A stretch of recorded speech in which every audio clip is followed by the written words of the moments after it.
This video is going to talk about brainstorming for writing. So let's start out first by talking about what brainstorming is, defining it. So what is it? You can think of brainstorming as the process of consciously gathering all of your thoughts and ideas. So before you start an assignment, you have to generate ideas, but as you generate those ideas, you need to gather them into some sort of organization or have some strategy for putting them together so that you can then apply them and use them in an actual draft of your assignment. So when do you brainstorm?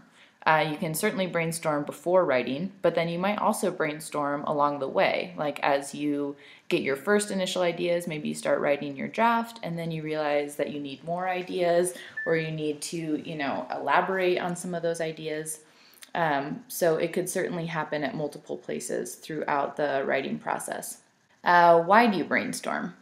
You would normally brainstorm because you don't have enough ideas or you would have too many ideas. So if you don't have enough ideas, you certainly need to generate more. But if you have too many ideas, like it seems like you've got too many for the scope of what the assignment is, then you have to find a way to narrow those ideas down to the most important ones, to organize them in some way that makes sense so that you can actually tackle the assignment.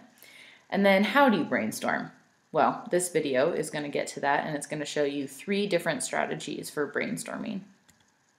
The first of these strategies is free writing. So when you free write, you let your thoughts flow as they will. You're going to put the pen to paper or write on your computer or whatever, and I want you to write down whatever comes into your mind. You don't want to judge the quality of what you're writing, and you don't want to worry about the style or any surface level issues like spelling, grammar, punctuation. If you can't think of what to say, then you literally write that down too. Just write down, I can't think of what to say. I can't think of what to say. I hate this assignment. This assignment is stupid. And if you just force yourself to keep writing like that, keep putting words out, eventually something will come, hopefully. But more likely than not, something eventually will come out.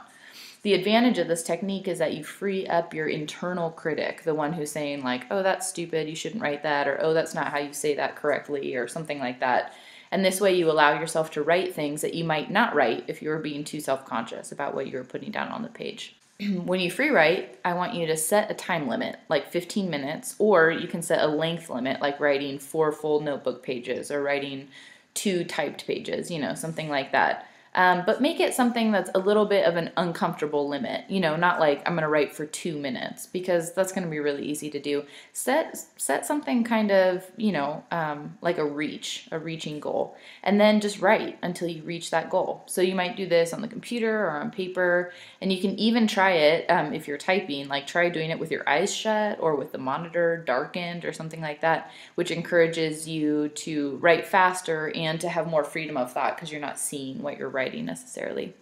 But the most important point of this whole strategy is that you keep writing, even if you believe that you're not saying anything worthwhile.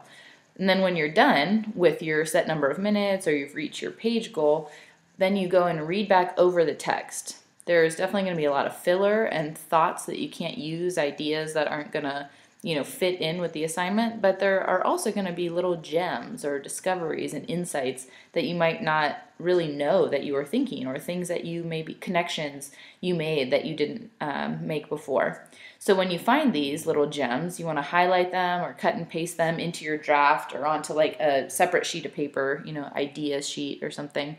And then even if you don't find any diamonds in there, or little gems, you'll have either quieted some of this noisy chaos that's going on in your mind, or you'll have greased the writing gears so that you can now face the assigned paper topic. So often I start my assignments with a free write. And, usually I'll end up deleting like an entire first page, but I'll just sort of start to free write about like what I know about the topic, what I already know, what I think I want to talk about. And then also in that comes out some of my like fears about the assignment. Maybe, the fact that it's a long assignment, or maybe I feel like I need to do more research, or maybe I hate the assignment or something like that. So you're kind of getting like all of your anxiousness, your anxiety out in this free write as well, which makes it easier to actually go in and like focus on the assignment. The second strategy is called clustering or mapping. So basically with this strategy, you're going to write a lot of different terms and phrases onto a sheet of paper in a random fashion. And then later you'll go back and you'll link those words and ideas together into a sort of map or a web or cluster that form groups from these separate parts. So again, like with the free writing, allow yourself to just start with the kind of chaos that's going on in your mind. And then after that chaos subsides, you'll be able to create some sort of order or organization out of it. Okay, so how are you going to cluster or map? In the center of your paper, you want to write the main topic of your assignment. And then you're going to move out from that center and fill in the open space any ideas that you have that come to you. Just start to write them down fast, as many related ideas or concepts or terms that you associate with the main topic. Just write them down quickly, move into another space as each space fills up, and just keep moving around and jotting things down or drawing pictures if drawing pictures helps you. If you run out of similar comments or similar concepts, you can jot down like opposite concepts, like antonyms, things that are completely the opposite of what you're saying.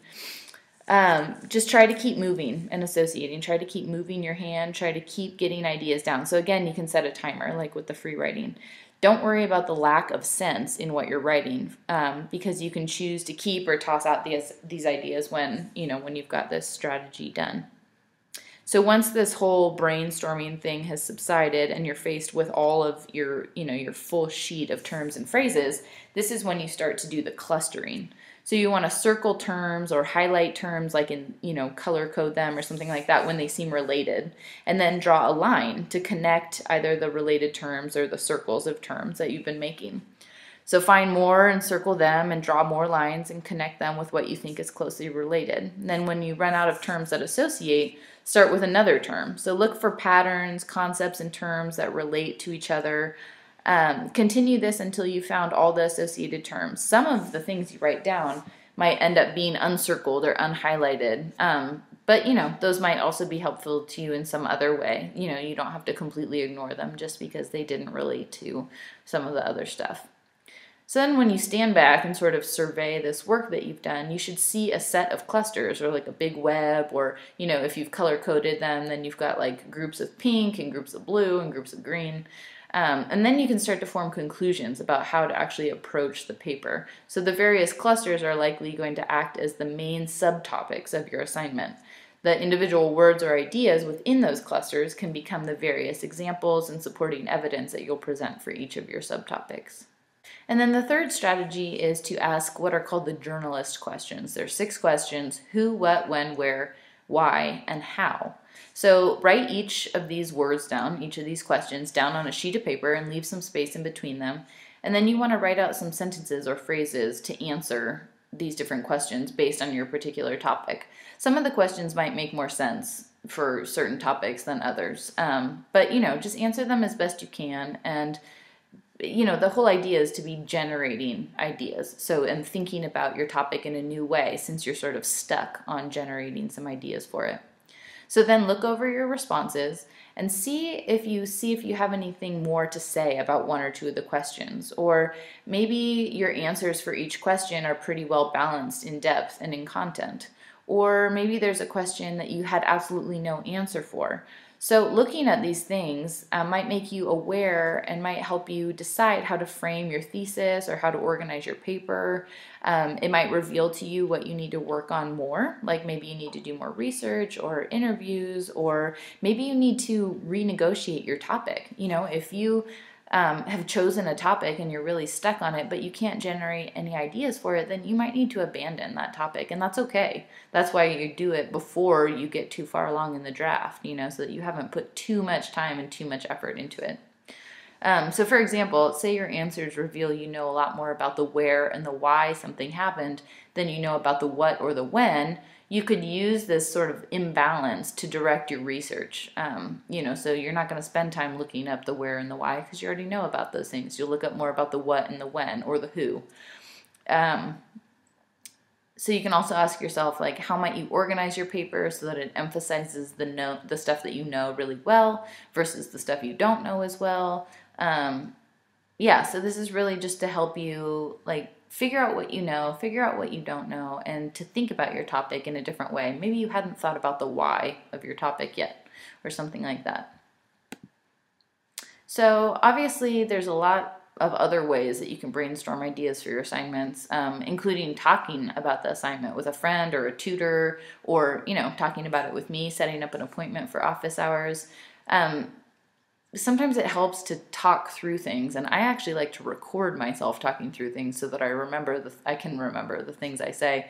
But if you just talk something out with a friend, you might think about it in a different way by verbalizing it out loud rather than just by thinking about it in your head. And then the other ones we covered were free write, clustering and mapping, or making a cluster map, and then asking yourself those big 6 journalist questions. Some of these are going to be more helpful for certain assignments and less helpful for others, so it's important to try them all out and see which ones you like and see which ones work for different kinds of writing.